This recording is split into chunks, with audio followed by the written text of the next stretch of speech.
Wrestling Rampage here, back with another video. We are back with another video. I'm Joey. I'm Tommy. We are Wrestling Rampage. Make sure you like us on Facebook, facebook.com/Wrestling Rampage 2. Follow us on Twitter at Wrestle Rampage, and hit that subscribe button. All you gotta do is click that little button, and you get all of our past videos and our future videos. Yes. Now, with that being said, we're gonna get into this video. It's a video requested by a good friend of ours, Brita35. Big shout out to him. That's right. Make sure you go subscribe to his YouTube channel. He's a great guy. Does a lot of wrestling videos also. Yes, he does a lot of great jerseys, everything. Go check him out. We're going to do 5 wrestlers that we would like to meet.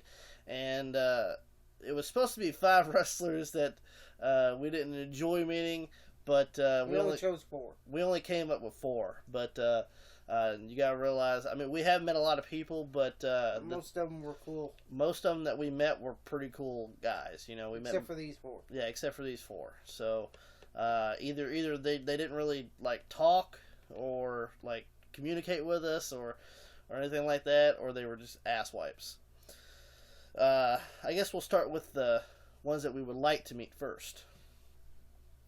Number 1 definitely is the Nature Boy Ric Flair. Oh yes, I would like to meet the Nature Boy Ric Flair. Like it would be fucking awesome. I would do the strip with him. That's right, because you know, not only did we grow up watching WWF, but we also grew up watching the WCW, and we were a big Flair fan. Yes. In that era, in the 80s, fucking Flair was the man. He's still the man, to be honest. Now he was born in 89. I was born in 90. But the simple fact of, you gotta realize, and some people, you guys know this, our dad was a big fan of the NWA, and so he had a lot of the NWA tapes and stuff like that. So we grew up watching like Starrcade 86. Starrcade 85.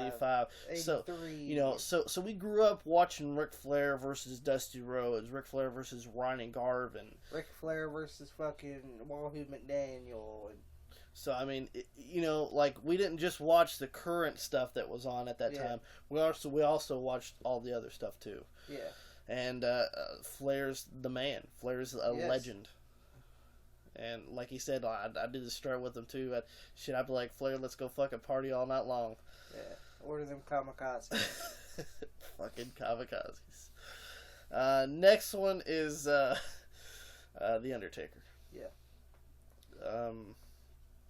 Probably the most respected wrestler. Respected guy in the business, The Undertaker. Yeah. He took care of business. He was all about business. Yes, if he'll do anything for the business, and I would just like to meet the Undertaker, you know, and say I did it.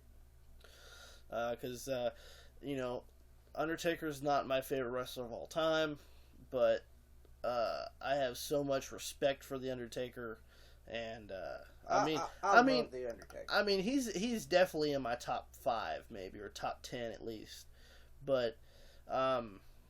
You know, just, I don't know, man. It's just something about the Undertaker where you just, it's that type of guy that you'd like to meet. Yeah. Which leads us into number 3, which is my favorite wrestler of all time, is Shawn Michaels. Yeah. I like to meet Shawn Michaels, even though we'd be out there hunting digger. It don't fucking matter. But like, hey, can I get a picture with you real quick? Yeah, shit. Give me the rifle. Wait, Bambi can wait right now. Because I like to meet Shawn. Fuck. He was a talented performer, you know, but it was his drug habit that kind of fucked him in the ass, to be honest with you. But, like even on the pills and stuff that he was on, he was still a great performer. Oh, yeah. But like, I know his backstage politics are well known at this point. But like, you can't doubt the guy's athleticism and his performance in the ring. Oh yeah, he was a hell of a performer. Now, you know, I don't like the whole thing from '96 with Vader, move, motherfucker, son of a bitch, or whatever it was, move. Trying to get him fired. And trying to get him fired, but you know, things are things, and apparently turned his life around, I guess. Yeah, I like Shawn. You know, so big kudos to that, and it would be a dream come true. And if you guys go and watch one of our videos of the past, you see that we have a wrestling belt collection. And I would definitely get my white strap Intercontinental Championship signed by Shawn Michaels. That would be epic. Yeah. Number 4, without a doubt, Stone Cold Steve Austin. Oh yeah, I'd love to meet Stone Cold Steve Austin. Now, we almost had the chance, but you gotta realize when we were younger, you know, our parents took care of us, so, you know, it's like, you know, can we go to this? You know, we might not have the money to go, so we weren't able to. Stone Cold actually came to the Louisville Gardens when the Louisville Gardens was still around, and it was supposed to be this big-ass show. It was with Ohio Valley Wrestling. Yeah, it was with Ohio Valley Wrestling, and we were so wanting to go. Because they had Stone Cold appear there to do an interview with Jim Ross. Shit, they had The Undertaker there. They had fucking Chris Kane. Jericho was there, and everything else. Like they had Undertaker, Kane, Chris Jericho, DDP, fucking Stone Cold. I mean, it was epic. I was like, man, Jim Ross. like, we need to go to this, but, you know, I mean, you know, things are things. If you don't have the money to go, you can't go, so we weren't able to go. But, you know, I mean, it was epic because they had a meet and greet beforehand. You could have met Austin and all them people. But we had the chance, but we just didn't have the money. But, I mean, Austin, one of the greatest performers of the Attitude Era, probably the greatest performer of the Attitude Era. Some will say The Rock, but I'll have to beg to differ. Yeah. But Austin, I always liked his matches in WCW extending Steve Austin. So I mean, it would just be awesome to meet him. Oh yeah. And number 5 is not a wrestler, but a manager. Yeah. Paul Heyman. Yeah, I'd just love to meet Paul Heyman. You know, tell him that he did great things in ECW, and I'm not a big fan of Jimmy Johns that you're working with now, but hey, you gotta do what you gotta do. I mean, Paul Heyman is a great manager. You know, that's what he started out being. You know, and then later became the sole, you know, owner of ECW, and but you know, he started out as Paulie Dangerously with the Dangerous Alliance and everything else. You know, he started out in the AWA doing managing. yeah, he started out. First, he was a photographer. You know. He went to the AWA, eventually WCW, then ECW. Then he worked for ECW. And then, you know, after that, WWF and WWE. But I would learn so much from him. You know, I mean, a lot of the wrestlers talk about how much they learn from Paul. Oh yeah. And, you know, a lot of people learn a lot from Paul. So I mean, he would just be a really cool guy to meet. Oh yeah. Now we got our 4 wrestlers that we didn't enjoy meeting. Yeah. We met, you guys know him in WWE. Well, this was back in like 2003. Rene Dupree, who was part of La Resistance. With Sylvain Garnier. And Rob Conway. And then he went to SmackDown when he had the fucking dog named Fifi and all that shit. Well, we met him in Ohio Valley Wrestling.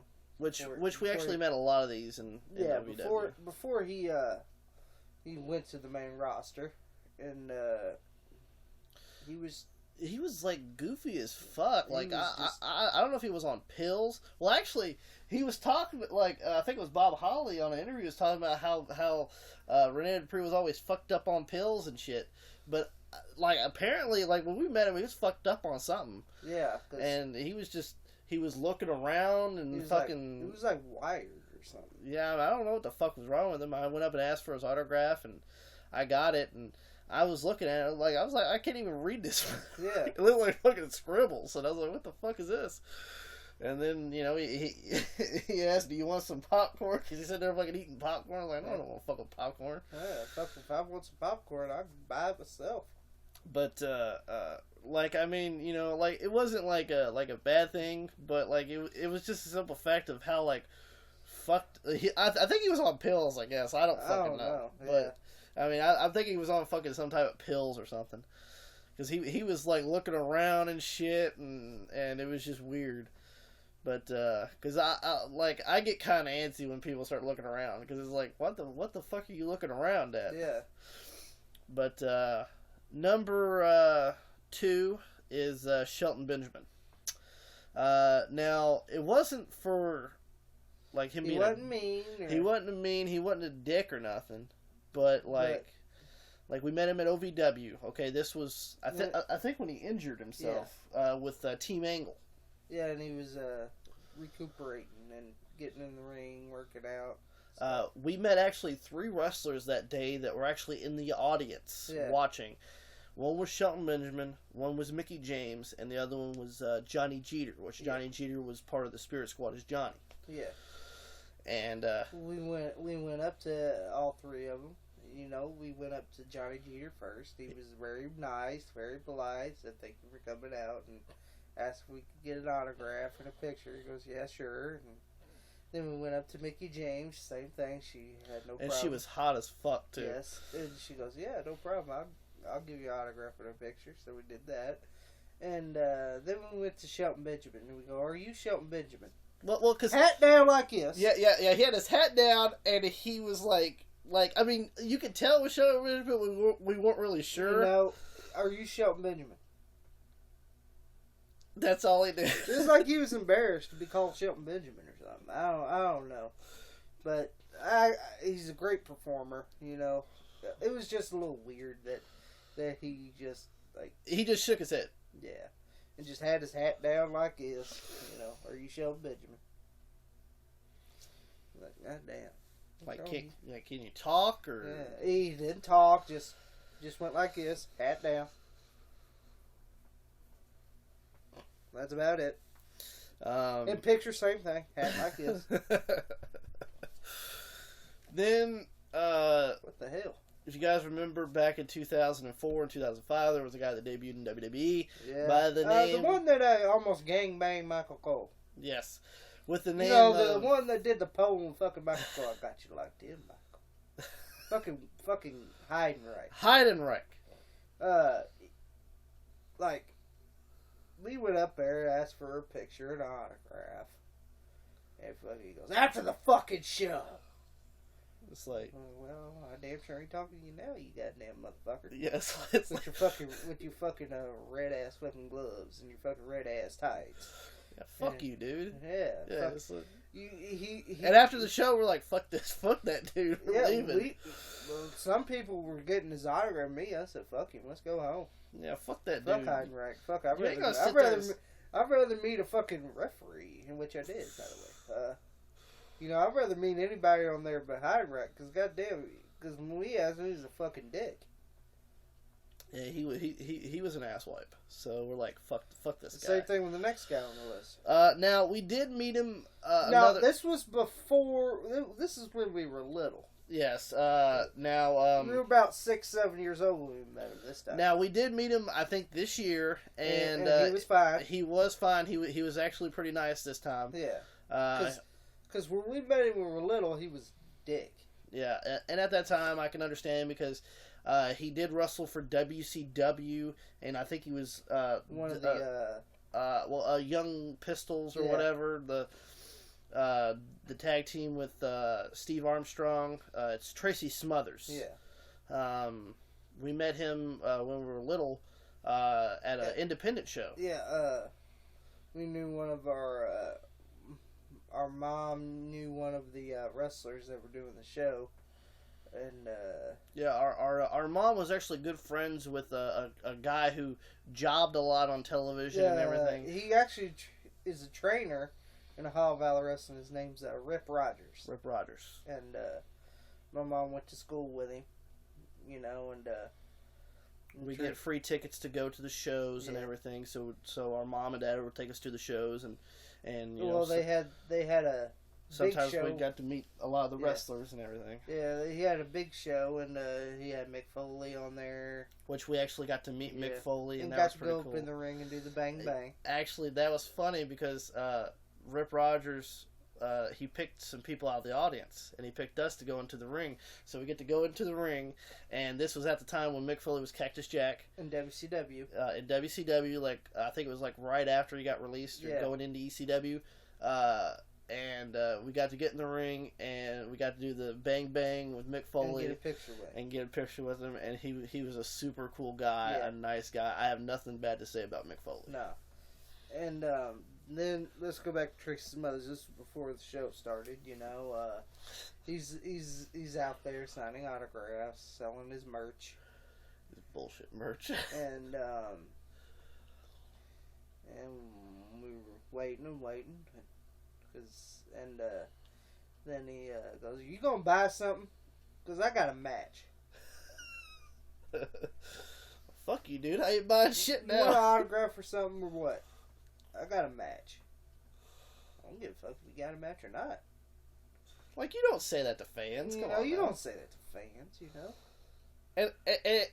And the sad part was he was supposed to be the baby face. Yeah, fuck, I was cheering for fucking Barry Horowitz. That's right. Shit, I would have rather got Barry Horowitz's autograph, but he was the heel, so he wasn't out there. So it's like, oh fuck, we gotta get Tracy Fuck, now. I'd rather have bad berries. But yeah, Tracy Smothers was an asswipe. Yes. You know, especially you don't say that to like 6 or 7 year olds. Come Yeah. on now. But we did meet him this year, and he was actually nice to us this Yeah. year. So We let him slide now. yeah. So I mean, but you know there was that one time where he was an asswipe to us. But the rest of the guys that we've met over the years have been really nice guys. Bill Dundee's been a really cool guy that Yeah. we've met. I met Bushwhacker Luke, and he was super cool as fuck. This was before he went to the Hall of Fame, though. You know, we met so many. Yes, a lot of the Al Snow was cool. Yeah, Lance Storm, Lance Storm. Jim Cornette, Oh yes. You know, just everybody that we met has been super cool except for Robert Gibson of the Rock and Roll Express. You That's know, right. He was really cool too. You know, just those four, and you know the Rene Dupree and Shelton Benjamin wasn't that bad.